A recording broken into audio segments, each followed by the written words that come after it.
दोस्तों, फिल्मी सितारों की जिंदगी जितनी रंगीन और चकाचौंध वाली दिखाई देती है, जरूरी नहीं है असल में भी वैसा हो। हर आम इंसान की तरह इनकी जिंदगी में भी कई उतार चढ़ाव आते हैं। कई बार जज्बात में आकर इंसान ऐसे फैसले कर लेता है जिसका उसे बाद में अफसोस रहता है। ऐसे ही एक फैसले का अभिनेता सईद जाफरी को ताउम्र मलाल रहा। वो फैसला था अपनी पहली पत्नी से अलग होने का। लेकिन ये सब किन कारणों से हुआ और बाद में जाफरी साहब को अपने फैसले पर अफसोस क्यों हुआ, आइए जानते हैं। मालेरकोटला में एक पंजाबी मुस्लिम परिवार में 8 जनवरी 1929 को जन्मे सईद जाफरी ब्रिटिश और कनाडाई फिल्म अवार्ड के लिए नॉमिनेशन हासिल करने वाले पहले एशियाई थे। चूंकि उनके पिता हामिद हुसैन जाफरी सरकारी डॉक्टर थे, इसलिए सईद जाफरी उनके साथ अलग अलग जगहों पर जाते रहते थे। उनके नाना खान बहादुर फाजले मलेरकोटला के दीवान हुआ करते थे।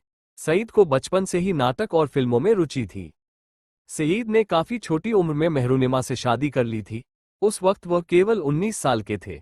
उनके परिवार के ब्रिटिश राज में अच्छे ओहदों पर होने के चलते सईद जाफरी पर पश्चिमी सभ्यता का बहुत प्रभाव था। वे कोट पैंट पहनते और फर्राटेदार अंग्रेजी बोलते। वो अपनी पत्नी को भी पश्चिम के रंग में रंगना चाहते थे, लेकिन वे बहुत घरेलू किस्म की औरत थी। सईद जाफरी को लगने लगा था कि मेहरुनिमा उनके कदम के साथ कदम मिलाकर नहीं चल पा रही है। उन्होंने मेहरुन्निसा को बदलने की बहुत कोशिश की, लेकिन नहीं बदल सके। इससे दोनों में दूरियां बढ़ती गईं और दोनों अलग हो गए। बाद में सईद ने दूसरी शादी कर ली। सईद से अलग होने के बाद मेहरुनिमा ने भी किसी को अपना जीवन साथी बना लिया। उन्होंने खाना पकाने के अपने शौक को तवज्जो दी और एक प्रसिद्ध शेफ बन गईं। मेहरुनिमा ने अपनी एक किताब भी प्रकाशित की।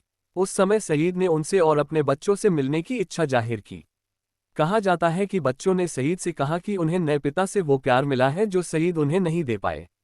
कहा जाता है कि सईद जाफरी ने बाद ये कबूल किया था कि मेहरुनिमा से अलग होना उनका गलत फैसला था, जिसका उन्हें अफसोस है।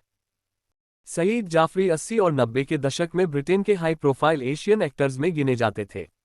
उन्होंने माई ब्यूटीफुल लांडरेट जैसी फिल्मों के अलावा the jewel in the crown और तंदूरी नाइट्स जैसे न जाने कितने प्रसिद्ध टीवी शोज किए। साल 1977 में सत्यजीत रे की शतरंज के खिलाड़ी से उन्होंने बॉलीवुड में कदम रखा। इस फिल्म में उनकी भूमिका को बहुत पसंद किया गया। फिल्म गांधी, चश्मे बद्दूर, राम तेरी गंगा मैली और हिना जैसी फिल्मों में काम किया। 15 नवंबर 2015 को उनका लंदन में घर पर ब्रेन हेमरेज की वजह से उनका निधन हो गया।